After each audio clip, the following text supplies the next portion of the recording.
Gumagawa tayo ng mga mabubuting bagay dahil yun ang isa sa magandang paraang tayo ay nagpupuri sa Diyos. Ang pagpupuri sa Diyos, mga kapatid, ay hindi lamang ang pagdarasal. Bagkus ang isang bagay, tayo ay nagbibigay papuri sa Diyos kapag isinasabuhay po natin kung paano tayong nilikha ng Diyos. At paano kang nilikha ng Diyos? Maging mabuti, maging maganda. Gawan ka man ng hindi maganda, pero tandaan mo, nilikha ka ng Diyos bilang mabuti. Dapat sikapin mo maging mabuti. Huwag ka lang maging mabuti sa harapan ng ibang tao dahil ang tunay na nakakaalam ng ating puso, walang iba kundi ang mahal na pong Jesus Nazareno. Kaya mga kapatid, sa pagpapatuloy po ng ating banal na misa para sa araw na ito, atin pong tandaan, tayo po ang lahat ay nilikha ng Diyos bilang kanyang kawangi. At kung tayo lahat ay nilikha ng Diyos bilang kanyang kawangi, tunay tayong may taglay na kabutihan. At ang kabutihan na ginagawa natin sa ating pang-araw-araw na buhay ay hindi lamang dahil gusto natin ng parangal, kundi ang kabutihan na ginagawa natin sa ating pang-araw-araw na buhay ay pagbibigay papuri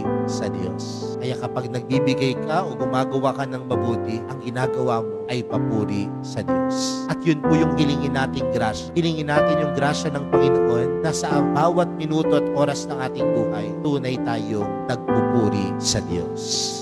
Amen.